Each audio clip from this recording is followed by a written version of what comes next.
Hi everyone, I am Neil Andre Gokong together with my partner Sandra Pauline Bakong. And today we're having a presentation about bioenergy. But before that, let us first know what is bioenergy and its related terms. So what is bioenergy? The balance between an animal's energy intake and usage for various life-sustaining systems is the subject of bioenergetics, such as osmoregulation, digestion, locomotion, tissue synthesis. The source of the animal's energy intake is food, and its sources of energy loss include heat, excrement, urine, and other gaseous losses. The nutritionist may build the ration in accordance with the animal's energy requirements, thanks to bioenergetics, which also aids the appropriately assessing various feedstuffs. Given that feed accounts for the majority, less than 65% of the cost of rearing livestock, choosing the correct diet will reduce feed costs, improve animal productivity, and improve animal health while reducing nutrient loss to the environment. In the US, the calorie is the unit usually used to express feed energy. In other countries and scientific journals, the joule is used as the unit to express energy. 1 calorie is the amount of the heat required to raise the temperature of 1 gram of water by 1 degree Celsius from 15.5 degrees Celsius to 16.5 degrees Celsius. 1000 calorie is 1 kilocalorie, and 1 kilocalorie is 4.184 joules. For practical purposes, kilocalorie is commonly used in ration formulation and in expressing caloric value of feeds. Energy measurements. Different energy measurements and flow of energy in the animal are shown in the next slide. Now let's move on to the different terminologies in bioenergy. So first is gross energy. What is gross energy? Gross energy, or GE, is the total amount of chemical energy in the diet consumed. It is also known as the heat of combustion. GE content of feed is measured as a heat liberated during complete burning or oxidation of the feed sample and is determined by an apparatus called a bomb calorimeter. Briefly, the feed sample is burned in a combustion chamber or bomb, inserted to another chamber containing a known weight of water. The heat liberated during burning of the feed raises the temperature of the water from the weight of the sample, the weight of the water, and the increase in temperature. The G of the feed can be calculated. This measurement is easy, precise, and accurate. However, GE does not have much practical value as it does not provide much information on the nutritional value of the feed and does not account for palatability, digestibility, or other animal physiological factors. High protein and high fat feeds will have more energy than high carbohydrate feeds, and feeds with high ash will have less energy than lower ash feeds. Gross energy is the amount of heat liberated when a feed sample is completely burned into carbon dioxide and water, and is determined by a bomb calorimeter. To determine the fraction of the GE that animals utilize for different metabolic processes, animal bioassay studies or digestion trials should be conducted to assess different losses through feces, urine, gas, and heat. So now let's move on to digestible energy. Digestible energy, or DE, is the energy remaining in the diet after fecal energy is subtracted.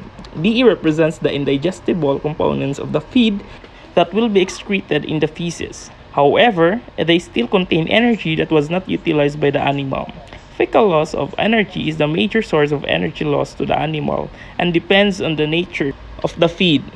For example, diets containing high fiber may have less digestibility. The fecal loss will be higher than starch-based diets. And why? Because DE measurements need fecal energy loss. Animal feeding trials need to be conducted. Digestibility trials are easy to conduct. Total feed intake and total fecal output are recorded, and G is determined based on the diet and fecal matter using a bomb calorimeter. The carbohydrate fraction of digestibility is highly variable due to the presence of fiber, less digestible, and non-fiber, starch, a highly digestible component. DE is not a true value and is an apparent value as the gastrointestinal tract contributes to extra energy avoided in feces. This extra energy originates from endogenous sources such as slough-off cells, unused enzymes, or other microbial contributions. Most digestible energy calculated as gross energy minus fecal energy. Most digestible energy values in feed tables are experimentally determined using live animals feeding trials. Now, let us move on to metabolizable energy, or ME. It is the amount of energy that is still usable for metabolism after urine loss and gaseous losses from the gastrointestinal system are deducted from digestible energy. Values obtained indicates losses resulting from the animal's digestion, fermentation, and metabolism of its diet. The main one is urinary loss, which is the total amount of energy lost in the urine. Although urinary losses are typically steady, they may rise when a high-protein meal is consumed. The final byproduct of metabolism, which includes energy in various chemicals urea, is urine.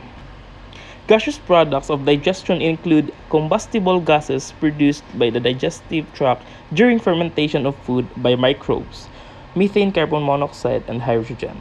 In ruminants, 4% to 8% of feed energy is lost from the rumen as methane. Losses from gaseous loss are minor and are ignored in monogastric species. On average, combined energy losses in gases and urine are about 18% of digestible energy in ruminant animals. ME is calculated as urinary energy or UE minus gaseous energy. So, to determine metabolizable energy, metabolic trials are conducted using live animals. Daily intake like feed and losses such as fecal, urinary, gases of energy are documented. Breathing masks or chambers are used to assess gaseous losses. Bump calorimetry is done on all the samples.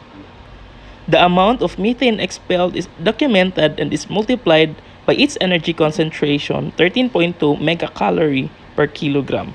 Collection of urine and measuring gaseous losses are prone to errors, and thus, ME is less accurate. Diets with high protein contents can increase urea loss, and diets with fiber can increase methane and acetate loss. ME is usually conducted in poultry because urine and feces are voided together and gaseous loss is negligible in these species. ME is more difficult to determine than DE, and most of the tabular values for ME are calculated. ME can be used for two purposes. Now, let's move on to the net energy.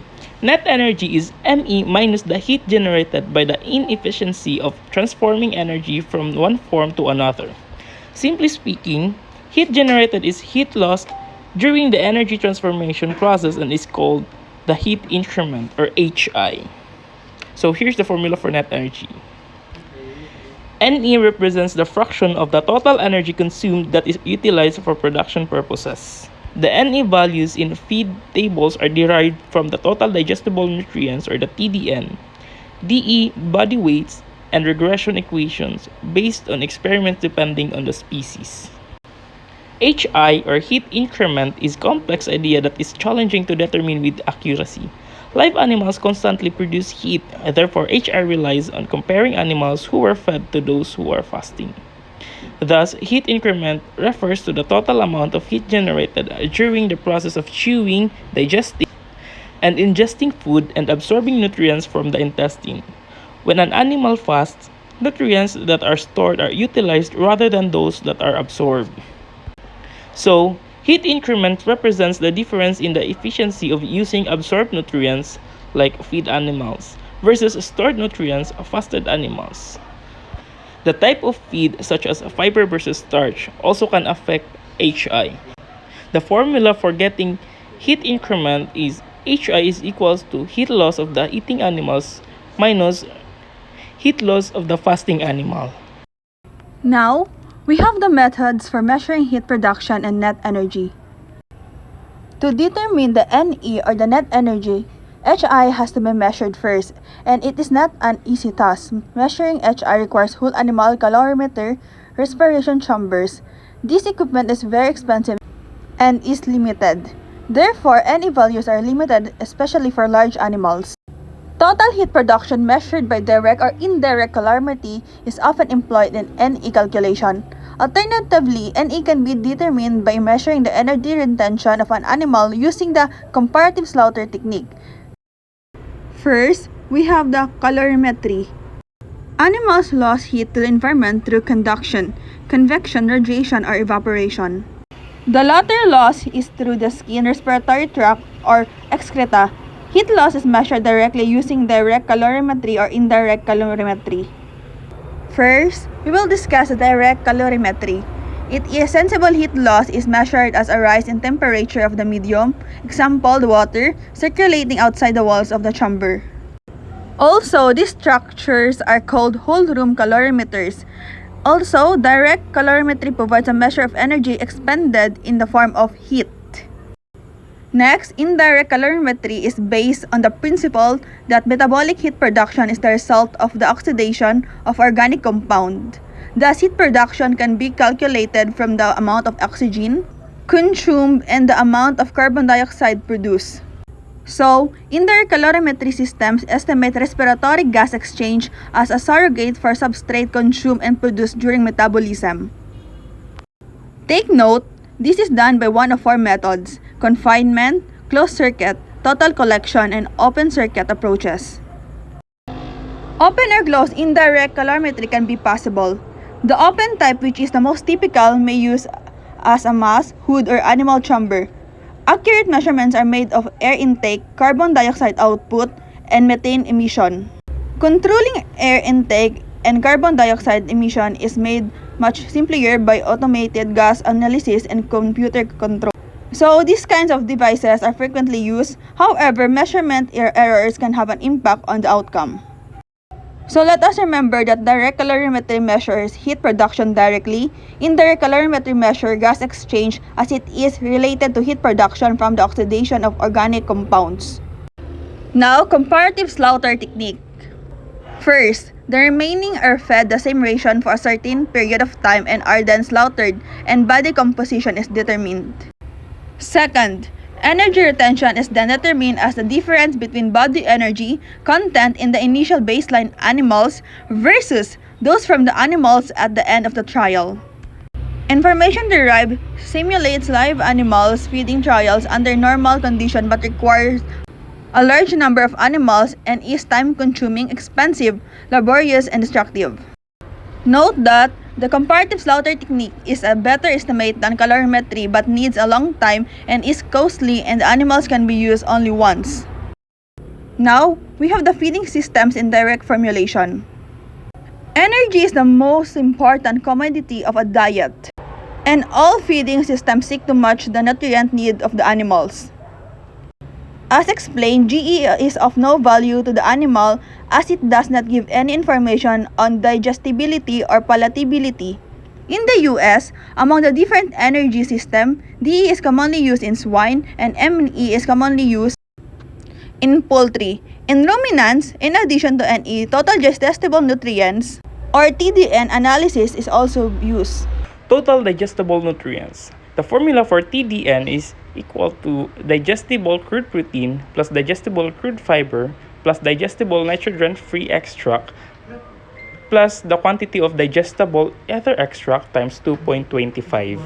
Several factors can influence energy need, such as activity, body size, environment, physiological state such as pregnancy or lactation, breed or stains, hide thickness, and coat conditions. Remember that excess or inadequate energy intake can lead to several disorders in food-producing animals.